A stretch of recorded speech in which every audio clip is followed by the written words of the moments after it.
So there is an infamous case. I would call it a murder case, but now I'm not so sure. Where a woman named Kathleen Peterson fell down a flight of stairs at her home. Her husband was tried for murdering her, convicted. It was reversed. He copped a plea of manslaughter. But now there is a theory that the culprit was an owl. To give you the recap of the story, yes, Kathleen Peterson, 2001, December 9th, Michael Peterson makes a call to 911. Kathleen fell down the stairs.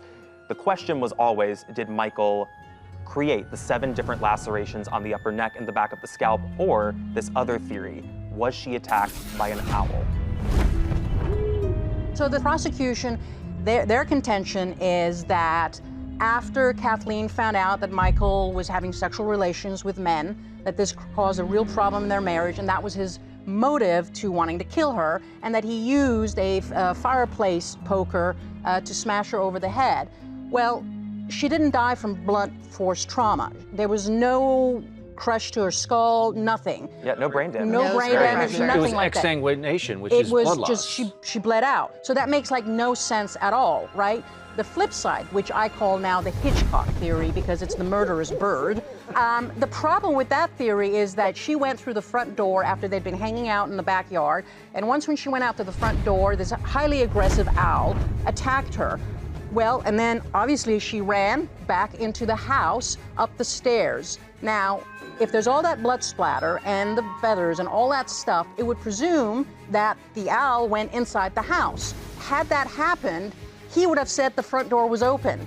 And then we might have considered that there was an intruder or something like that, but that never comes up, which suggests to me that the door was closed. And if the door was closed, then the owl would have been stuck in the house because it couldn't have flown back out.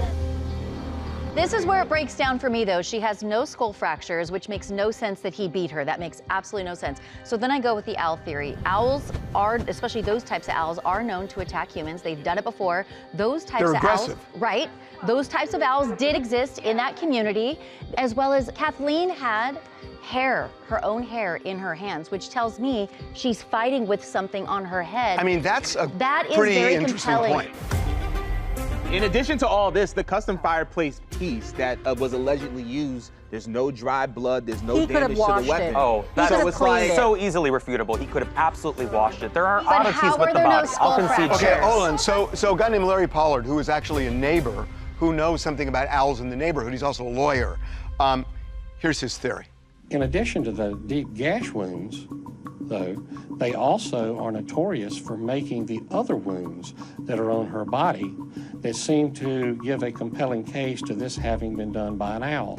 The injuries to the eyes and the injuries to the elbows and the little pock marks on her wrist here and here all are consistent with her having her hands over her head, holding onto her hair because something is grasping that hair. Something is trying to remove that hair from her head forcefully. It doesn't sound like a husband would do that. The injuries on her scalp look eerily like they came from talons from an owl. You may not know this, but you're lucky enough to have 2 falconers, which is a very nerdy hobby, but Chris and I both are licensed falconers, all right? You're also a licensed falconer? God, this is just the most interesting man alive.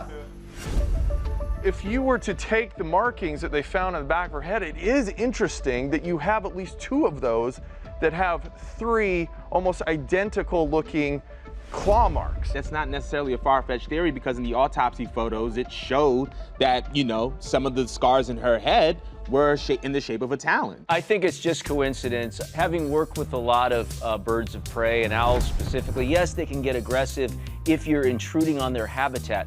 Were there any other complaints about this nefarious owl on the property, protecting its nest or doing that kind of thing? If an owl attacked me, I don't think unless I was really seriously hurt, I wouldn't call the police and say, oh my God, there's an owl on the loose. No, look, I'm very pro owl. because the Audubon Society even wrote an article about this, and they thought it was really plausible. I don't think there's a single documented case of an owl This is the killing first somebody. bit. The Something theory is the happened. owl attacked her, and as he was trying to get away, she fell down the just stairs. sort of Valium was found in her It's system. It's from the So lacerations she had on the Valium scalp. in her Yeah, system I was as just well. going to say she also had diazepam, Correct. muscle relaxers, and alcohol, which Blood makes you thinners. extremely drowsy. So Yes. if she was Alcohol. already disoriented going Yes. up the stairs, it's easily that she could have fallen.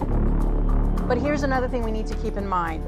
Husbands or lovers, spouses, whatever, who kill their significant other, their wives, there's usually a history of violence already in the relationship.